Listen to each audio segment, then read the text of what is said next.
Quand quelqu'un ne te valorise pas, il peut sembler que tes efforts, ton amour sont complètement ignorés. Mais ce que beaucoup ne disent pas, c'est qu'en réalité, cette personne porte en elle un secret qui, bien qu'elle ne le confesse pas, la hante profondément. Qu'est-ce qui se passe dans la tête de celui qui te sous-estime? Que se passe-t-il lorsque ton absence devient un vide impossible à combler? Ces questions sont au cœur de ce que nous allons explorer dans cette vidéo, en révélant non seulement la psychologie derrière ces comportements, mais aussi les outils nécessaires pour récupérer ton pouvoir émotionnel et guérir. Attends-toi à ce que je vais partager avec toi change ta perspective.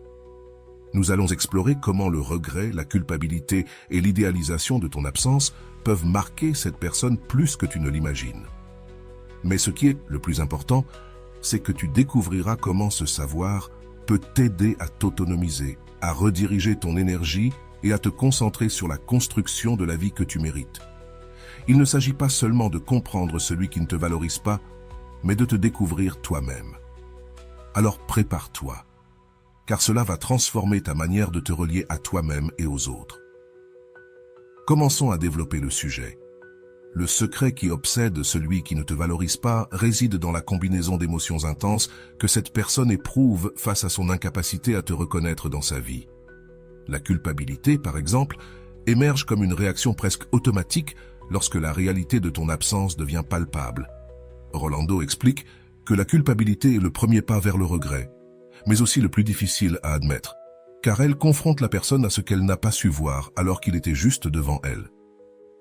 La culpabilité ne les fait pas seulement réfléchir sur leurs actions, mais elle les paralyse, les poussant à remettre en question chaque décision qu'ils ont prise. La nostalgie est une autre pièce clé de cette énigme.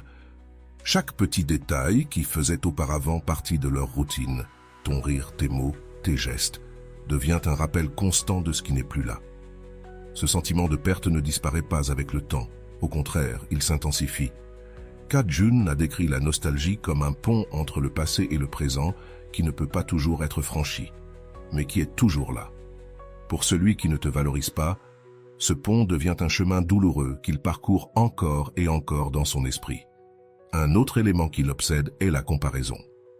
Une fois que tu n'es plus là, il commence à mesurer chaque nouvelle relation ou interaction par rapport à ce que vous partagiez.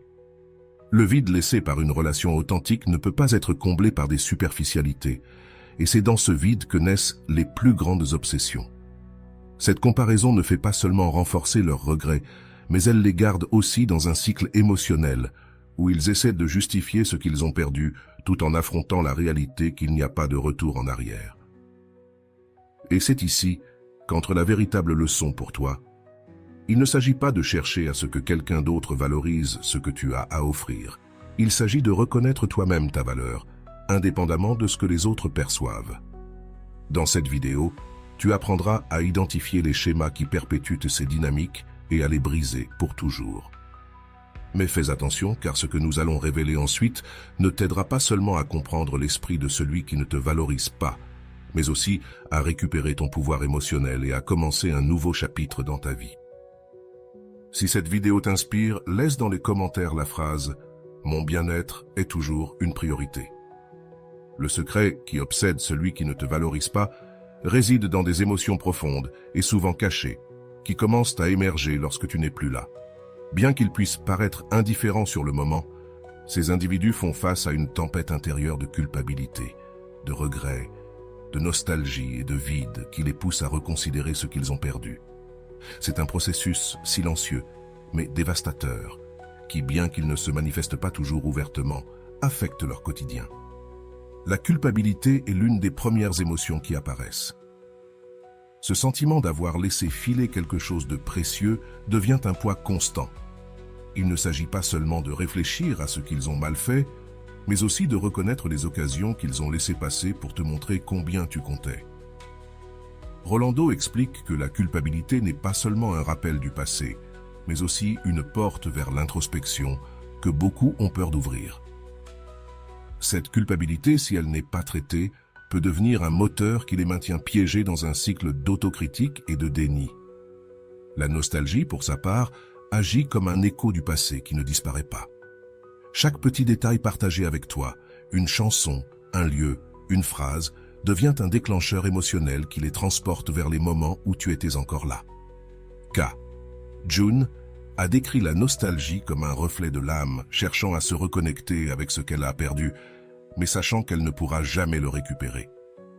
Cette quête infructueuse ne fait pas que les remplir de tristesse, elle intensifie aussi leur obsession pour ce qu'ils ont laissé partir. Avant d'aller loin, je te serais reconnaissant si tu mets un « j'aime » à la vidéo. Cela m'aiderait à continuer de diffuser cette philosophie. Si tu n'es pas encore abonné, je te recommande de t'abonner et d'activer la cloche pour ne manquer aucune vidéo. Le regret est un autre adversaire crucial. Lorsque quelqu'un ne te valorise pas et qu'il fait face aux conséquences de son indifférence, le regret apparaît comme une réponse inévitable. Ce n'est pas seulement un sentiment de tristesse pour ce qui a été perdu, mais aussi une réalisation douloureuse que les choses auraient pu être différentes. Le regret est la confession silencieuse que le problème ne réside pas dans l'autre personne, mais dans l'incapacité de l'apprécier au bon moment. Ce regret ne disparaît pas facilement. Au contraire, il s'intensifie avec le temps. L'une des dynamiques les plus intéressantes qui surgissent dans ces situations est l'idéalisation rétrospective. Lorsque tu n'es plus là, celui qui ne t'a pas valorisé commence à se souvenir uniquement des aspects positifs de votre relation. Ce qui semblait autrefois ordinaire apparaît maintenant comme extraordinaire. Cela se produit parce que, comme le souligne Erich Fromm, l'amour immature ne comprend pas ce qu'il a jusqu'à ce qu'il le perde, tandis que l'amour mature valorise dès le départ. Cette idéalisation ne renforce pas seulement leurs regrets, elle les maintient également dans un cycle de nostalgie difficile à briser. Le vide émotionnel que tu laisses a également un impact considérable. Il ne s'agit pas seulement de manquer ta présence, mais d'affronter les conséquences de ne pas avoir quelqu'un qui remplisse un espace unique dans leur vie. Rolando le résume ainsi. Le vide laissé par une personne significative ne peut être comblé ni par des distractions, ni par de nouvelles relations superficielles. C'est un espace qui exige réflexion et autoconnaissance. Ce vide les confronte à leur propre solitude, les obligeant à se demander non seulement ce qu'ils ont perdu, mais aussi qui ils sont sans toi. La comparaison est une autre dynamique inévitable. Chaque nouvelle relation ou interaction devient une comparaison implicite avec toi. Cela ne fait pas seulement renforcer leurs regrets, cela les rend aussi plus conscients de ce qu'ils ont laissé partir. La comparaison n'est juste pour personne, mais elle est inévitable lorsque le vide laissé par quelqu'un est aussi profond. Cette comparaison, bien que souvent injuste, devient un rappel constant de ta valeur. L'auto-illusion joue également un rôle important dans ce processus. Au début, celui qui ne t'a pas valorisé essaie de justifier ses actions pour éviter la culpabilité. Ils disent des choses comme « ce n'était pas le bon moment » ou « nous ne fonctionnons simplement pas ». Mais avec le temps, ces excuses perdent de leur force et la vérité devient inéluctable. En d'autres termes, Rolando dit que l'auto-illusion est un refuge temporaire. Mais la vérité trouve toujours son chemin. Ce face-à-face avec la réalité est douloureux, mais nécessaire pour leur développement personnel. À mesure qu'ils affrontent ces émotions, l'obsession de ce qu'ils ont perdu commence à se manifester de différentes manières. Ils peuvent te chercher sur les réseaux sociaux, parler de toi avec des amis en commun, ou même essayer de te contacter, tout cela dans un effort pour combler le vide qu'ils ressentent. Cependant, ces actions ne sont pas toujours sincères.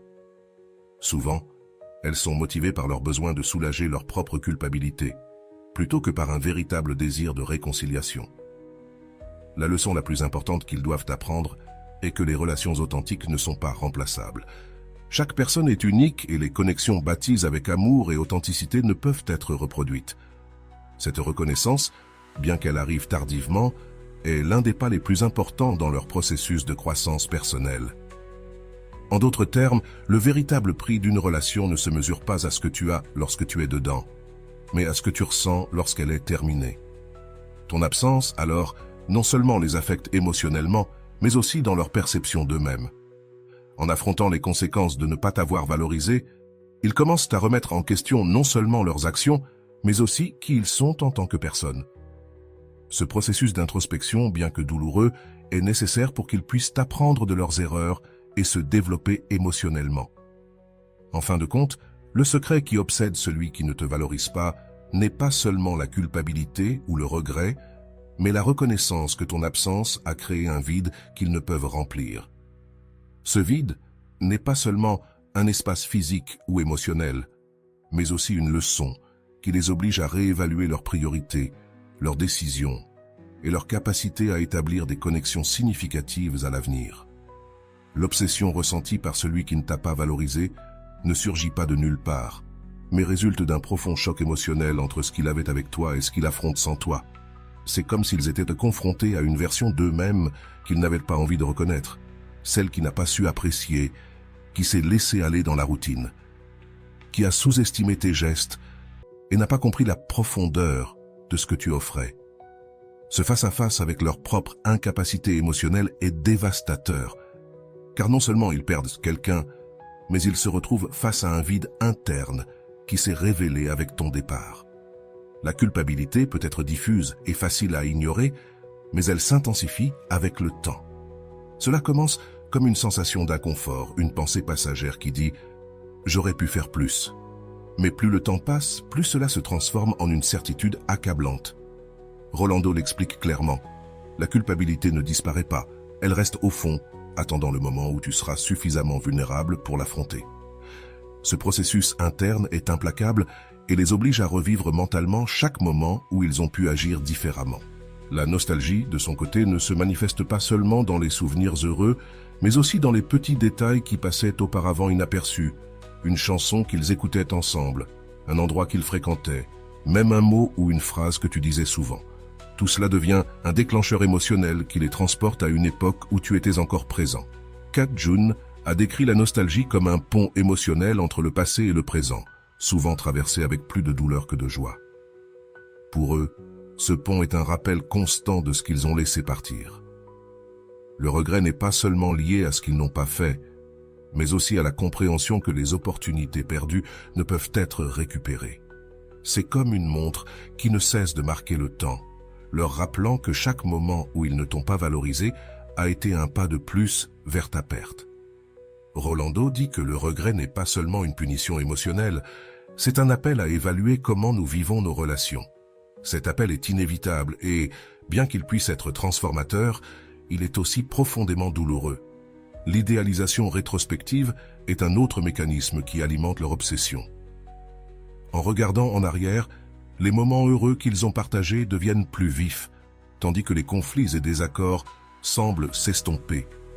Ce processus n'est pas intentionnel. C'est une manière pour l'esprit de s'accrocher à ce qu'il ne peut plus avoir. Mais cette idéalisation renforce aussi leur sensation de perte, car ce qu'ils idéalisent maintenant est quelque chose qu'ils savent qu'ils ne peuvent pas récupérer. Le vide émotionnel que tu laisses n'affecte pas seulement leurs sentiments, mais aussi leur routine quotidienne. Les petites choses qui semblaient insignifiantes auparavant, comme tes messages de bonjour, ton rire, ou même ta simple présence, se sentent désormais comme des absences irremplaçables. Rolando explique que le vide n'est pas simplement l'absence de quelqu'un, mais l'espace laissé dans tout ce qu'il a touché de sa présence. Ce vide est un rappel constant de l'impact que tu as eu dans leur vie. La comparaison avec d'autres relations devient un exercice inévitable. Chaque nouvelle connexion, chaque interaction est mesurée par rapport à la norme que tu as laissée. Cela renforce non seulement leurs regrets, mais leur rend aussi difficile de progresser émotionnellement. Comme le dit Rolando, la comparaison n'est pas juste, ni pour la personne qui est partie, ni pour celle qui arrive, mais c'est un reflet de l'importance de ce qu'ils ont perdu. Ce contraste devient une charge émotionnelle qu'ils portent en eux à chaque nouvelle expérience. L'autotromperie, qui au début peut offrir un refuge temporaire, finit par s'effondrer. Les excuses qu'ils se donnent, comme « nous n'étions pas compatibles » ou « c'était mieux pour nous deux », perdent de leur force lorsqu'ils confrontent la réalité de leur propre indifférence. L'autotromperie est une barrière que nous construisons pour nous protéger de la culpabilité, mais qui finit par devenir une prison dont nous ne pouvons pas nous échapper. Cet affrontement avec la vérité est une étape cruciale dans leur processus émotionnel. À mesure qu'ils affrontent ces émotions, ils commencent aussi à ressentir une forme d'obsession silencieuse. Il ne s'agit pas seulement de penser à toi de temps en temps, mais de te retrouver dans les détails les plus inattendus de leur quotidien. Cela peut les amener à chercher des moyens de se reconnecter avec toi, que ce soit à travers les réseaux sociaux, des messages ou des conversations avec des amis communs. Cependant, ces actions ne sont pas toujours motivées par un véritable désir de réconciliation, mais plutôt par leur besoin de soulager le vide qu'ils ressentent. La leçon la plus importante qu'ils affrontent est que les relations authentiques ne peuvent être remplacées. Chaque personne est unique et chaque connexion que nous établissons a une valeur qui ne peut être répliquée. Cette reconnaissance, bien qu'elle arrive tardivement, est l'un des pas les plus importants dans leur processus de croissance personnelle. Rolando le résume parfaitement. La véritable valeur d'une relation ne se mesure pas par ce que tu as quand tu es dedans, mais par ce que tu ressens quand elle n'est plus là. Cette reconnaissance les aide non seulement à grandir, mais elle renforce aussi l'importance de valoriser les gens dans le moment présent. Ton absence, alors, n'est pas simplement un vide dans leur vie, mais aussi un miroir qui reflète tout ce qu'ils n'ont pas pu reconnaître quand tu étais là. Ce miroir ne disparaît pas avec le temps. Au contraire, il devient plus clair, leur montrant non seulement ce qu'ils ont perdu, mais aussi qui ils étaient quand ils t'avaient. Ce processus, bien que douloureux, est une leçon qui prend du temps à être apprise, mais qui laisse une marque indélébile en ceux qui la vivent. Si tu es inspiré par cette vidéo, mets dans les commentaires la phrase « Mon bien-être est toujours une priorité ». L'idéalisation rétrospective joue également un rôle crucial dans cette dynamique. Lorsque quelqu'un te perd, il commence à idéaliser chaque moment positif partagé, tandis que les négatifs deviennent flous ou sont minimisés. Ce phénomène n'est pas accidentel, mais une manière pour l'esprit de se protéger de la douleur en mettant en avant ce qu'il a perdu plutôt que ce qui était problématique. Mais cette idéalisation renforce aussi leurs regrets, car ce qu'ils voient maintenant comme parfait est quelque chose qu'ils ont laissé partir. Le regret, lorsqu'il se creuse, devient une émotion qui les pousse à chercher des réponses extérieures.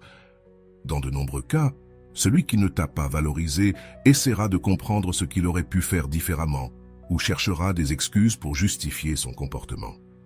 Cependant, comme le souligne Rolando, le véritable sentiment n'est pas de chercher des excuses, mais d'accepter la responsabilité de ses actions et d'apprendre d'elles. Ce processus n'est pas facile, mais il est nécessaire pour qu'ils puissent avancer émotionnellement. La comparaison constante entre ce qu'ils ont maintenant et ce qu'ils avaient avec toi devient un fardeau difficile à ignorer. Chaque nouvelle relation ou interaction est mesurée par rapport à la connexion qu'ils ont partagée avec toi, et cette comparaison est rarement favorable. Cela renforce non seulement la nostalgie, mais ils se retrouvent piégés dans un cycle où aucune expérience ne semble à la hauteur de ce qu'ils ont perdu. Cette dynamique, bien que douloureuse, est une leçon qui souligne l'importance de valoriser ce que l'on a pendant qu'on l'a. L'auto-tromperie, qui au début peut sembler une forme de protection, finit par devenir un obstacle à leur croissance personnelle. Au début, ils peuvent justifier leur comportement par des phrases comme « nous n'étions pas compatibles » ou « les choses n'étaient pas destinées à marcher ». Mais avec le temps, ces excuses perdent de leur poids face à la réalité que leur manque de valorisation est un choix conscient. Rolando affirme que l'auto-tromperie peut repousser la culpabilité, mais elle ne peut pas l'éliminer. Finalement, la vérité trouve toujours son chemin. L'obsession qu'ils ressentent pour ce qu'ils ont perdu ne se manifeste pas toujours de manière ouverte. Souvent, ils cherchent des moyens subtils de rester connectés avec toi, comme vérifier tes réseaux sociaux, parler de toi avec des amis communs, ou même essayer de se reconnecter directement. Ces actions ne sont pas toujours motivées par un véritable désir de réconciliation, mais plutôt par leur besoin de soulager le vide qu'ils ressentent. Mais ces actions apportent rarement la paix qu'ils recherchent, car elles ne traitent pas la racine du problème. Leur incapacité à te valoriser au moment adéquat. Le développement personnel est l'une des rares issues constructives de ce processus. À mesure qu'ils affrontent leur culpabilité, leurs regrets et leur vide, ils ont l'occasion d'apprendre de leurs erreurs et de grandir en tant que personne. Cependant, cette croissance n'est possible que s'ils sont prêts à accepter la responsabilité de leurs actions et à travailler sur leur propre développement. Les émotions boycott, cela résume parfaitement le processus de croissance. Ce n'est pas en évitant la douleur que l'on progresse, mais en l'affrontant avec honnêteté et une volonté de changer. Ton absence devient une leçon pour eux, non seulement sur ce qu'ils ont perdu, mais aussi sur qui ils étaient lorsqu'ils t'avaient. Ce processus d'introspection, bien qu'il soit douloureux, est une occasion de réévaluer les relations authentiques. Ce genre de leçon ne s'apprend pas immédiatement. Il faut du temps, de la patience et beaucoup de réflexion. Finalement, l'obsession qu'ils ressentent n'est pas seulement pour ce que tu étais, mais aussi pour ce que tu représentais dans leur vie. Tu es un rappel constant de ce qu'est une connexion authentique. Et bien que cette obsession puisse sembler un fardeau pour eux, c'est aussi une chance de transformer leur façon de voir et de valoriser les relations. C'est l'impact durable de ta présence, une marque qui ne s'efface pas avec le temps et qui les pousse à grandir, même si c'est à travers la douleur. L'obsession de ceux qui ne t'ont pas valu n'est pas seulement un enchevêtrement d'émotions isolées, mais un réseau complexe de sentiments interconnectés qui se renforcent avec le temps après t'avoir perdu. Ces personnes commencent souvent un processus de réflexion forcée, où l'absence devient un miroir qui reflète non seulement ce qu'elles avaient avec toi, mais aussi ce qu'elles n'ont pas réussi à être pour toi. Cette introspection, bien que souvent non recherchée, est inévitable et les confronte à leur propre incapacité à apprécier ce qu'ils avaient quand ils l'avaient. La culpabilité, en tant qu'émotion omniprésente, reste l'une des forces principales qui les poussent à revoir leurs actions encore et encore. Ce sentiment n'est pas quelque chose qu'ils peuvent ignorer facilement, car il est profondément ancré dans leur mémoire émotionnelle. Chaque fois qu'ils se souviennent d'un moment où ils auraient pu te valoriser davantage et ne l'ont pas fait, la culpabilité s'intensifie. Rolando explique que la culpabilité n'est pas seulement un rappel de ce que l'on a mal fait, mais aussi un appel à affronter la vérité que l'on évite. La nostalgie joue également un rôle central dans cette obsession. Il ne s'agit pas seulement de manquer des moments spécifiques, mais de revivre constamment le sentiment de plénitude qu'ils avaient lorsque tu étais dans leur vie. Chaque détail, aussi petit soit-il, comme une phrase que tu disais ou une chanson que vous partagiez, agit comme un déclencheur qui les transporte dans le passé. Carl Jung décrit la nostalgie comme un désir inconscient de ce qui nous faisait nous sentir complets.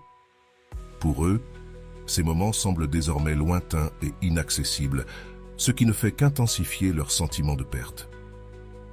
Le regret est une autre émotion qui émerge avec force, surtout lorsqu'ils commencent à se rendre compte des occasions qu'ils ont laissées passer.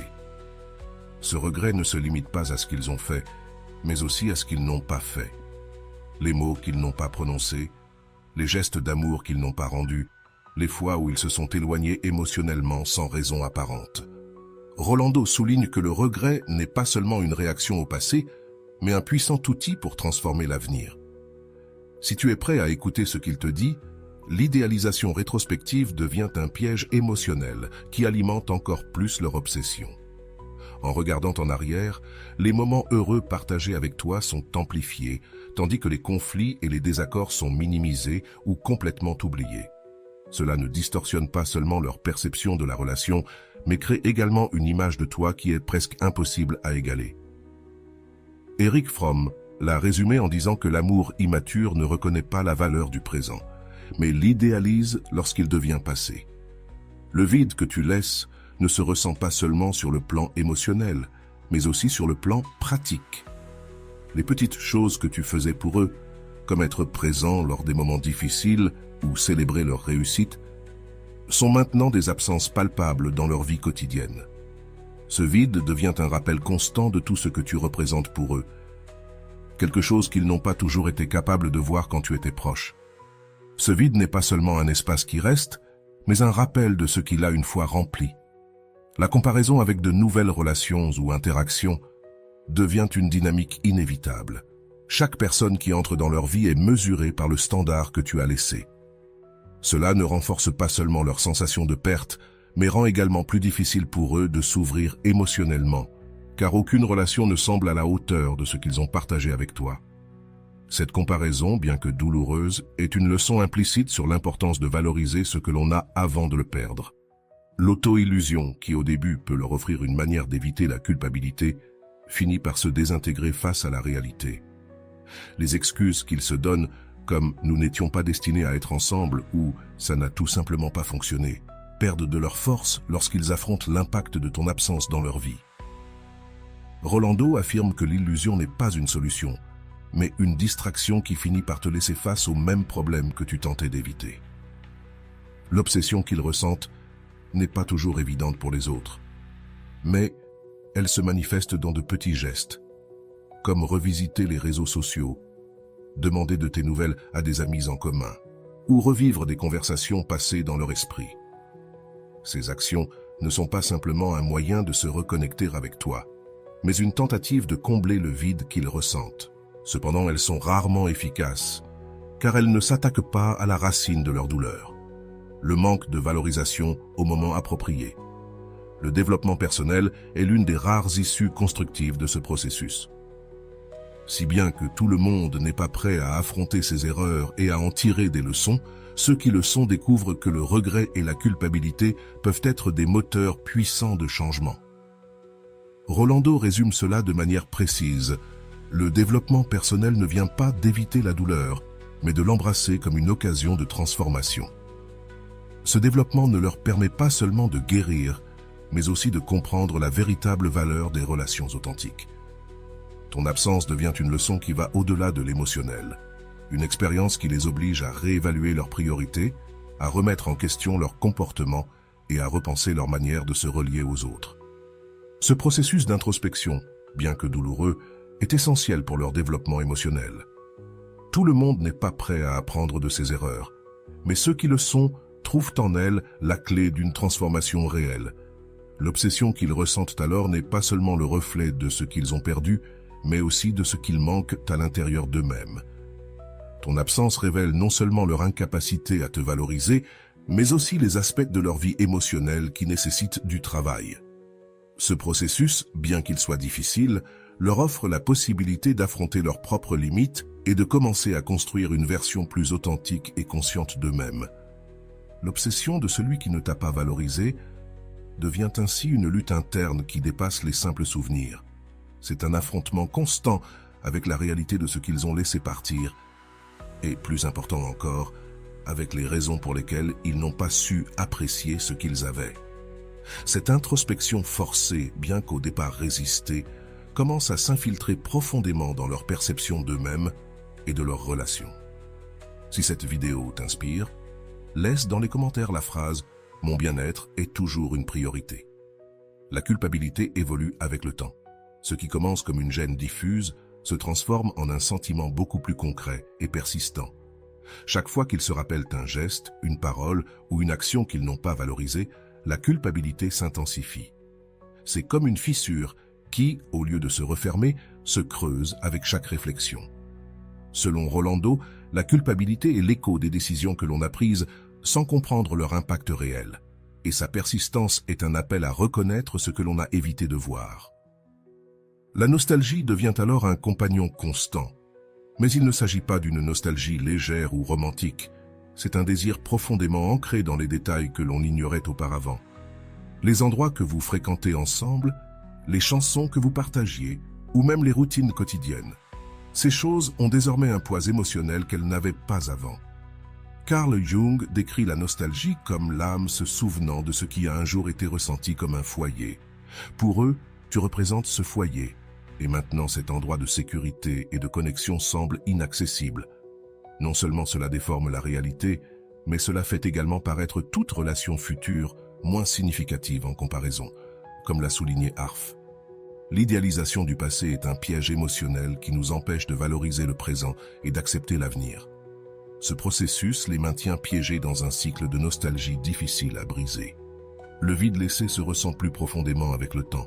Ce n'est pas seulement un espace émotionnel, mais un vide tangible qui affecte leur quotidien, des petits gestes de soutien aux grandes décisions où tu étais présent. Tout devient un rappel de ce qui leur manque désormais. Rolando explique que le vide n'est pas seulement une absence. C'est la preuve de ce que tu représentais autrefois dans leur vie et de combien ils dépendaient de toi, même s'ils ne l'admettaient pas. La comparaison constante avec d'autres personnes ou expériences devient un exercice douloureux, mais inévitable. Chaque nouvelle relation ou interaction est mesurée par rapport à la connexion qu'ils ont partagée avec toi. Cela ne renforce pas seulement leurs regrets, mais rend également plus difficile pour eux de s'ouvrir émotionnellement à de nouvelles possibilités. Rolando résume cela ainsi. La comparaison n'est juste ni pour la personne qui s'en est allée, ni pour celle qui arrive, mais elle est inévitable lorsque le vide laissé par quelqu'un est aussi profond. L'auto-illusion, bien qu'au début un refuge, se détruit au fil du temps face à la réalité. Au début, ils essaient de justifier leur comportement avec des phrases comme « nous n'étions pas compatibles » ou « c'était peut-être pour le mieux ». Cependant, ces excuses perdent de leur poids lorsqu'ils sont confrontés aux conséquences de leur manque de valorisation. Rolando souligne que l'auto-illusion est un mécanisme de défense qui ne fait que retarder l'inévitable, faire face à la vérité de leurs décisions. L'obsession se manifeste dans de petits gestes qui, bien que parfois invisibles, révèlent l'impact profond que ton absence a eu dans leur vie. Revoir tes réseaux sociaux, chercher indirectement des nouvelles de toi ou revivre dans leur esprit des conversations passées sont quelques-unes des façons dont ils tentent de maintenir une connexion avec toi.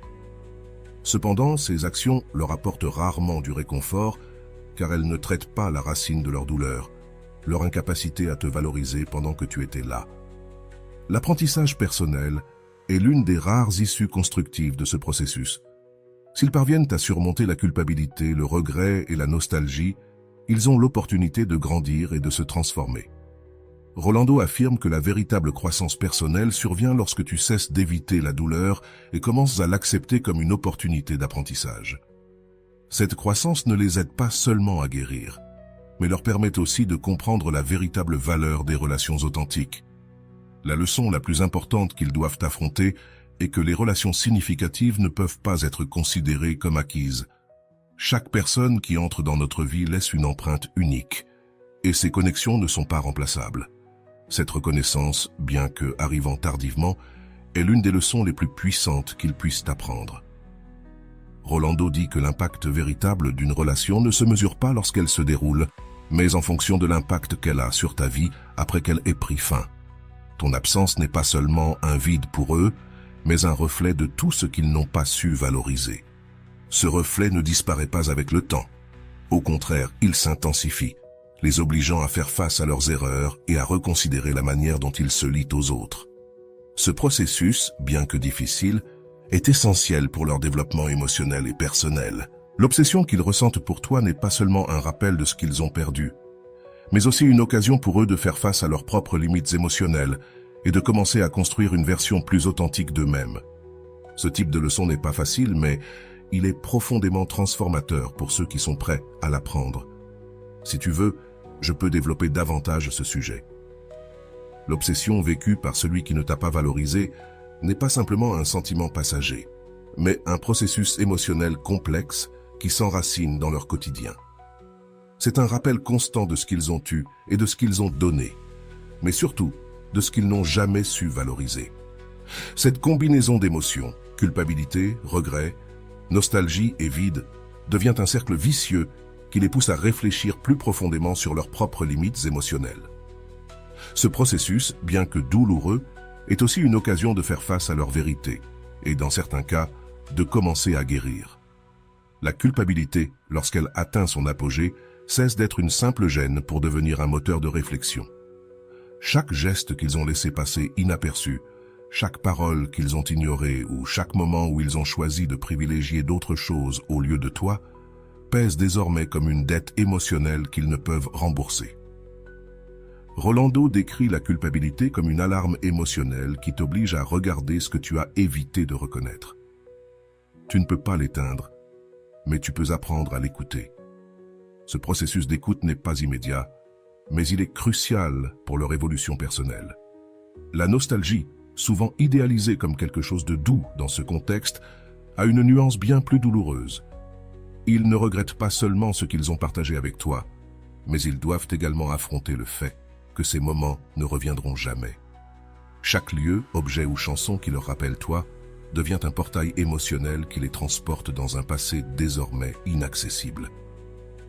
Carl Jung a affirmé que la nostalgie n'est pas simplement un souvenir, mais un désir de reconnexion avec une partie de nous-mêmes que nous avons laissée derrière. Pour eux, ce désir n'est pas seulement pour toi, mais aussi pour la version d'eux-mêmes qu'ils étaient lorsque tu étais à leur côté. Le regret se renforce lorsqu'ils réalisent que les décisions qu'ils ont prises n'ont pas seulement affecté leurs relations, mais aussi leur perception d'eux-mêmes. Ils commencent à se demander quel genre de personnes ils sont, s'ils n'ont pas été capables de valoriser quelqu'un qui les aimait et les soutenait. Rolando souligne que le regret ne se tourne pas uniquement vers le passé, mais pose aussi des questions sur l'avenir. Qui veux-tu être après cela? Que vas-tu apprendre de cette expérience? Ces questions les poussent à réfléchir et, dans certains cas, à chercher des moyens d'améliorer leur situation. Le vide qu'ils ressentent ne se manifeste pas seulement dans leurs émotions, mais aussi dans leur routine quotidienne. Les petites choses que tu faisais pour eux, comme les écouter, les soutenir ou simplement être présent, sont désormais des absences qui résonnent dans leur vie. Ce vide n'est pas quelque chose qu'ils peuvent ignorer, car il affecte à la fois leur stabilité émotionnelle et leur capacité à profiter du présent. Rolando explique que le vide est le rappel le plus clair de ce qui a été perdu, mais aussi le signe le plus fort que quelque chose doit changer. Cette reconnaissance peut être douloureuse, mais elle constitue une étape nécessaire vers la croissance. La comparaison constante avec de nouvelles relations ou expériences devient une habitude involontaire qui renforce leur sentiment de perte. Chaque interaction qu'ils ont est mesurée par rapport à l'étalon que tu as laissé, et il est rare qu'ils trouvent quelque chose qui s'en rapproche. Cela intensifie non seulement leurs regrets, mais les maintient également piégés dans un cycle où aucune relation ne semble suffisante. Cette comparaison, bien que inévitable, peut aussi être le catalyseur qui les pousse à changer leur manière de se lier aux autres. L'auto-illusion, qui au départ agit comme un mécanisme de défense, s'use avec le temps. Les excuses qu'ils se sont données pour justifier leur comportement perdent leur poids face à la réalité de ton absence. Lorsqu'ils sont enfin confrontés à la vérité, l'impact émotionnel est beaucoup plus profond, car ils n'ont plus personne à blâmer, sauf eux-mêmes. Rolando le résume ainsi: l'auto-illusion peut retarder la vérité, mais elle ne peut jamais la remplacer. La vérité finit toujours par trouver son chemin. Ce face-à-face avec la réalité est douloureux, mais c'est aussi le premier pas vers le changement. L'obsession de ce qu'ils ont perdu se manifeste également par leur désir de chercher des explications ou même des reconnexions. Ils peuvent essayer de savoir de toi à travers des amis, les réseaux sociaux ou de petits messages indirects.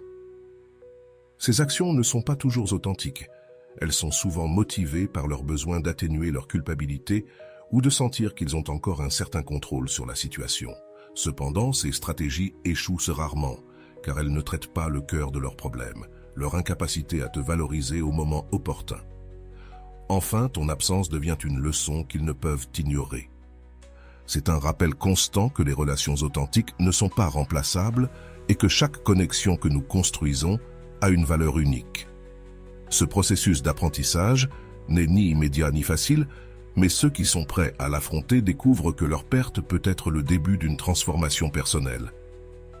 Rolando affirme que la douleur de la perte peut être un maître puissant, tant que tu es prêt à apprendre. Pour eux, cette leçon ne concerne pas seulement toi, mais aussi comment ils doivent se relier à eux-mêmes et aux autres à l'avenir. Clara était une femme décidée, empathique et dotée d'une force émotionnelle qui la faisait ressortir parmi ceux qui la connaissaient. Sa relation avec Lucas a commencé comme bien d'autres, pleine d'illusions, de rires partagés et de promesses d'un avenir commun. Mais avec le temps, Clara a commencé à remarquer que ses efforts pour maintenir la connexion semblaient insuffisants. Lucas, bien que affectueux par moments, avait tendance à prendre pour acquis tout ce que Clara faisait pour lui. Clara était le genre de personne qui mettait toujours les autres avant elle-même, depuis les petits détails comme préparer son café préféré le matin jusqu'aux grands gestes de soutien dans les moments les plus compliqués. Clara était là. Cependant, Lucas ne voyait pas au-delà de l'évidence.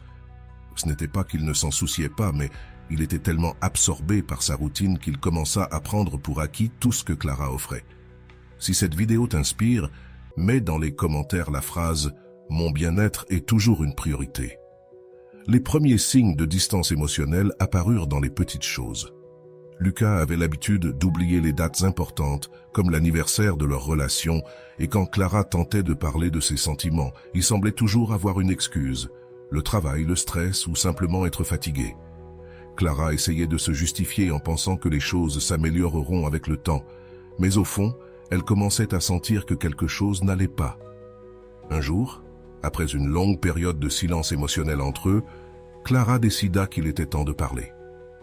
Lors d'un dîner chez eux, elle prit son courage à deux mains et exprima ce qu'elle ressentait depuis des mois. « Lucas, il faut qu'on parle. Je me sens seule même quand on est ensemble. J'ai l'impression de tout donner et je ne sais pas si tu vois ce que je fais. » Lucas, surpris par son ton sérieux, répondit sur la défensive. « Tu exagères toujours. Ce n'est pas aussi grave que tu le dis. » Ce fut sa seule réponse. Cette nuit-là, Clara se rendit compte qu'elle luttait seule pour une relation qui devrait être à deux. Elle décida de prendre du recul et de se concentrer sur elle-même. Elle chercha de l'aide dans des livres et des cours qui l'aideraient à comprendre ce qui se passait. C'est alors qu'elle découvrit Rolando. Ses enseignements sur l'amour de soi et les limites émotionnelles résonnèrent profondément en elle. « Quand tu aimes quelqu'un plus que tu ne t'aimes toi-même, tu te perds », lisait-elle dans un de ses écrits, et ces mots restèrent gravés dans son esprit. Alors que Clara commençait son chemin de guérison, Lucas remarqua les changements. Les appels constants de Clara devinrent moins fréquents, les petites attentions quotidiennes disparurent, et la présence qu'il prenait pour acquise commença à s'évanouir.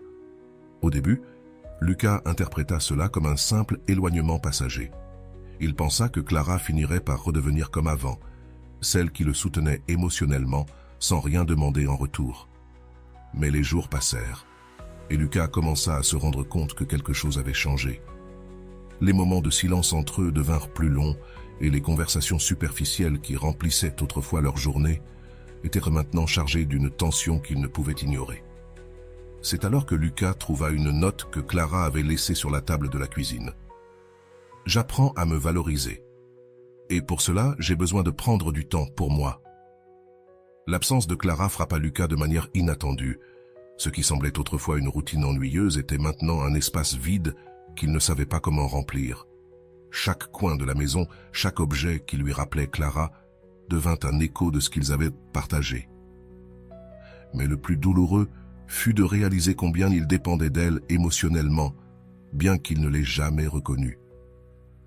En essayant de comprendre ce qui se passait, Lucas commença à réfléchir sur sa relation. Il se souvint des moments où Clara s'efforçait de le faire sentir spécial et de la manière dont il répondait à peine avec un geste minimal. Chaque petit détail qui semblait insignifiant auparavant lui semblait désormais une perte monumentale. Lucas commença à lire sur les dynamiques émotionnelles et les relations saines, et c'est ainsi qu'il découvrit également les cours de Rolando. Lors d'une session qu'il trouva en ligne, il entendit une phrase qui le bouleversa profondément. « L'amour ne se mesure pas par ce que tu reçois, mais par ce que tu es prêt à donner, sans condition. » Pour la première fois, Lucas comprit que son incapacité à valoriser Clara n'était pas seulement une erreur, mais un reflet de son propre manque de connexion émotionnelle avec lui-même. Au fur et à mesure qu'il s'immergeait dans l'apprentissage, Lucas commença à affronter sa propre culpabilité. Il se souvint de toutes les fois où Clara avait essayé de parler avec lui et comment il avait simplement ignoré ses sentiments.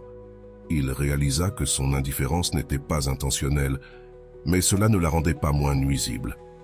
Le poids du regret devient de plus en plus difficile à ignorer.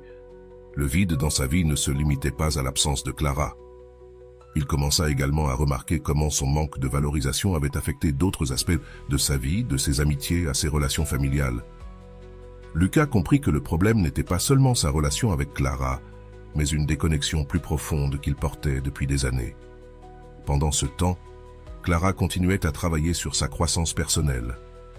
Chaque session du cours de Rolando l'aidait à reconstruire son estime de soi et à établir des limites saines.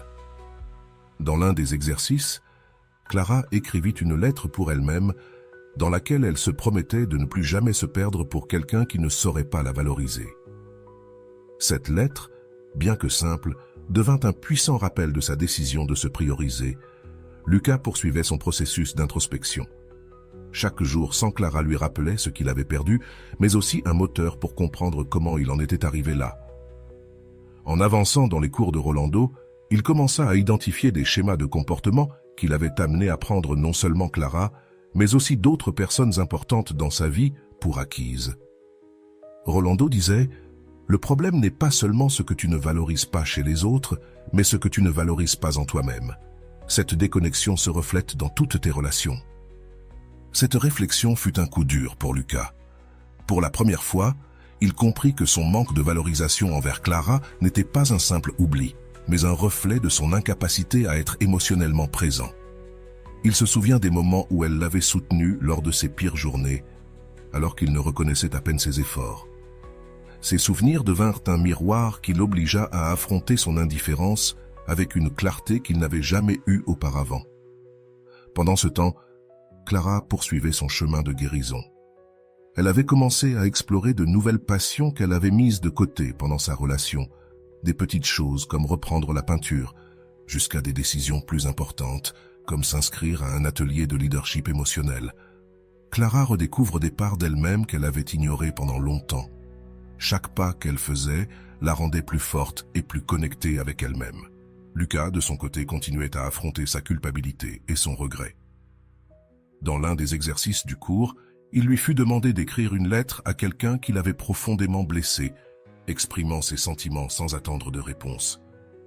Cette nuit-là, Lucas s'assit devant une feuille blanche pendant des heures jusqu'à ce qu'il commence enfin à écrire.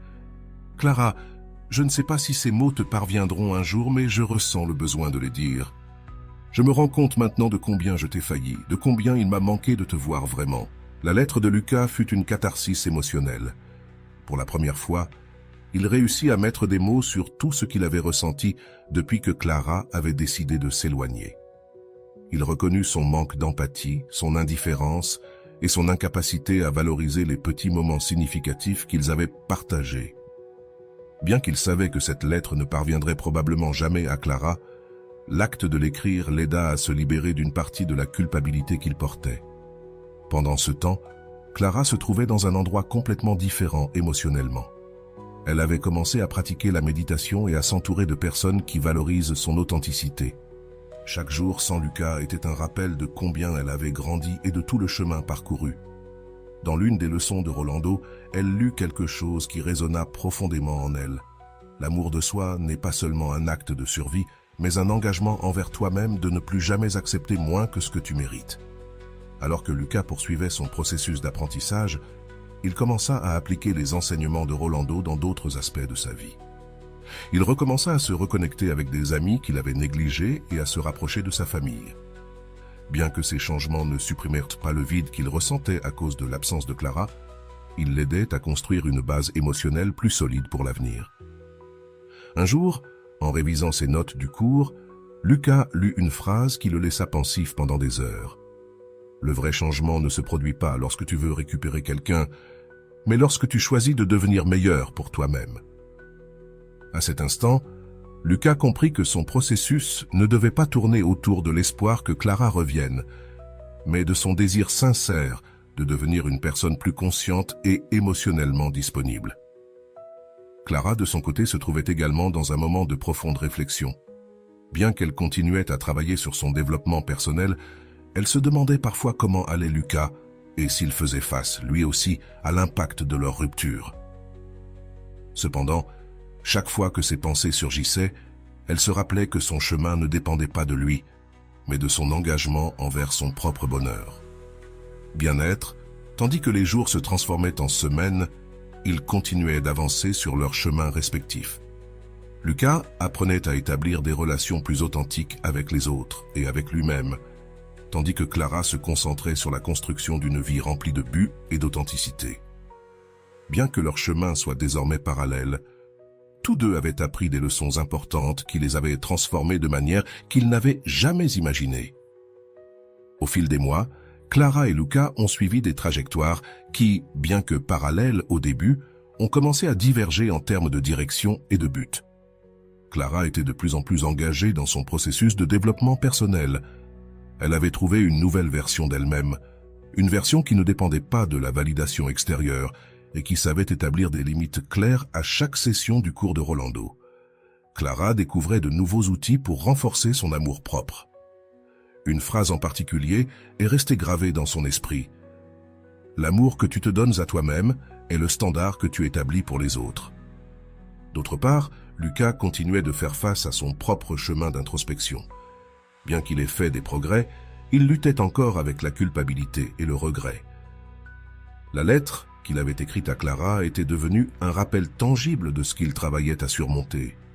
Il décida de ne pas l'envoyer, non parce qu'il ne voulait pas communiquer avec elle, mais parce qu'il comprit que ce processus devait être pour lui, pas pour rechercher une réconciliation. Un jour, Lucas décida de contacter Clara, non pas dans l'intention de la récupérer, mais pour la remercier. « Je voulais juste te dire merci », écrivit-il dans un message bref mais chargé de signification. « Merci pour ce que tu as été dans ma vie et pour m'avoir appris, bien que d'une manière douloureuse, ce que cela signifie vraiment apprécier quelqu'un. » Bien que Clara ne répondit pas immédiatement, elle lut le message avec un mélange d'émotions. Clara savait que Lucas était sincère, mais elle comprenait aussi que ce chapitre de sa vie était clos. Elle répondit quelques jours plus tard par un message aimable mais ferme. « Merci pour tes mots. Je te souhaite le meilleur sur ton chemin. J'ai aussi beaucoup appris et je t'en suis reconnaissante. » Cet échange, bien que bref, marqua une conclusion définitive pour les deux. Il n'y eut pas de ressentiment, seulement une reconnaissance mutuelle de ce qu'ils avaient représenté dans la vie de l'autre. Lucas continue d'appliquer ce qu'il avait appris dans les cours de Rolando. Chaque jour, il se concentrait sur la construction de relations plus significatives et sur son travail de connexion émotionnelle avec lui-même. L'un des moments les plus révélateurs arriva lorsqu'il réfléchit à un enseignement clé de Rolando. « Tu ne peux pas offrir un amour authentique si tu n'as pas appris à t'aimer d'abord. » Cette phrase devint son mantra, le guidant dans chaque décision qu'il prenait. Pendant ce temps, Clara fleurissait dans sa nouvelle vie. Elle avait trouvé un groupe de soutien où elle partageait ses expériences et aidait les autres à redécouvrir leurs valeurs. Ses paroles résonnèrent profondément avec ceux qui l'écoutaient, car elle ne parlait pas seulement de théorie, mais de pratique. Chaque fois que quelqu'un la remerciait pour son soutien, Clara avait l'impression que sa douleur passée avait trouvé un but. Un jour, Clara décida d'écrire sur son expérience. Elle publie un article en ligne intitulé « La valeur que je ne reconnaissais pas en moi-même ». Elle y expliqua comment elle avait appris à se prioriser, à établir des limites et à trouver son but après une relation qui l'avait laissée émotionnellement épuisée. L'article devint viral et Clara reçut des centaines de messages de personnes qui se sentaient identifiées à son histoire. Cela la motiva à continuer d'écrire et à envisager un projet plus grand, un livre. Lucas, pour sa part, continuait à travailler sur lui-même. Il avait appris que le regret pouvait être un moteur de changement s'il était utilisé correctement. Plutôt que de rester bloqué dans le passé, il décida de construire un avenir meilleur. Il commença à assister à des séances de thérapie individuelle où il approfondit ses schémas émotionnels et apprit à y faire face avec honnêteté. Le jour où Lucas vit l'article de Clara, il ressentit un mélange d'émotions. Il était fier d'elle, mais il se rappela aussi combien il l'avait blessée. Cependant, cette fois, au lieu de se laisser submerger par la culpabilité, il choisit de se sentir reconnaissant d'avoir fait partie de son histoire. Il savait que, bien qu'ils ne soient plus ensemble, ils avaient tous deux appris et grandi grâce à leur temps passé ensemble. La conclusion définitive pour les deux arriva, non pas avec des mots, mais avec des actions. Clara, en publiant son livre quelques mois plus tard, sentit qu'elle avait clos un chapitre important de sa vie. Dans sa dédicace, elle écrit « À ceux qui m'ont appris ce que je mérite, même sans le savoir ». D'autre part, Lucas, lors d'une de ses séances de thérapie, exprima « Je ne changerai rien, car tout ce qui est arrivé m'a amené ici ». Tous deux avaient appris que les relations, bien que parfois douloureuses, sont des opportunités de développement personnel. Toutes ne sont pas destinées à durer, mais chacune a quelque chose à nous enseigner. Lucas et Clara devinrent de meilleures versions d'eux-mêmes, non pas malgré la douleur, mais grâce à elle, et bien que leurs chemins ne se croisent plus, ils savaient que, d'une certaine manière, ils seraient toujours partie intégrante de la transformation de l'autre. L'histoire de Clara et Lucas nous rappelle que, parfois, l'amour n'est pas suffisant s'il n'est pas accompagné de respect, de valorisation et d'engagement. Mais elle nous enseigne aussi que même dans les ruptures les plus douloureuses, il y a de la place pour l'apprentissage, la rédemption et la construction d'une vie plus épanouie. L'histoire de Clara et Lucas nous pousse à réfléchir aux aspects les plus profonds des relations humaines. L'amour de soi, la responsabilité émotionnelle et la capacité à apprendre de nos erreurs. Clara, en faisant face à la réalité de ne pas être valorisée, prit la difficile décision de se prioriser et de se redécouvrir. Son chemin ne fut pas seulement un acte d'autonomisation personnelle, mais aussi une démonstration que l'amour propre est la base sur laquelle nous pouvons construire des relations saines. Comme le dit Rolando, lorsque tu choisis de te mettre en premier, tu n'abandonnes pas les autres, tu reviens à toi-même. D'autre part, la transformation de Lucas reflète l'impact de l'introspection et de la culpabilité comme moteur de changement. Son voyage émotionnel nous montre comment le regret peut être un maître puissant si nous sommes prêts à écouter ses leçons. Dans ses réflexions, Lucas comprit que ne pas avoir apprécié Clara n'était pas seulement une perte pour lui, mais aussi un signe de sa propre déconnexion intérieure. Selon Rolando, l'amour ne fleurit pas dans l'indifférence. Il nécessite de l'attention, de l'intention. Les deux personnages nous enseignent que les relations ne sont pas toujours destinées à durer, mais qu'elles ont toujours quelque chose à nous apprendre. Tandis que Clara apprenait à établir des limites et à ne pas compromettre sa valeur, Lucas découvrit que le développement personnel commence par l'acceptation de nos défauts et l'engagement à devenir meilleur. Cette dualité dans leur histoire est un rappel que, même dans la perte, il y a de la place pour la rédemption et la croissance. Que penses-tu de la décision de Clara de se prioriser? Penses-tu que c'était un acte égoïste ou nécessaire? Si tu étais à sa place, comment aurais-tu géré la situation? Dans le cas de Lucas, penses-tu que sa transformation était sincère ou simplement une réaction au vide laissé par Clara? Penses-tu que le regret suffit à racheter nos erreurs ou faut-il quelque chose de plus? Ces questions t'invitent non seulement à réfléchir à l'histoire, mais aussi à tes propres expériences et relations. Et voilà. J'espère que vous avez trouvé beaucoup de valeur dans cette vidéo. Merci d'être resté jusqu'à la fin de cette vidéo, j'adore quand vous faites ça. Si vous voulez une autre vidéo sur ce sujet, écrivez en commentaire « J'en veux encore plus ». J'espère vous revoir dans une autre vidéo.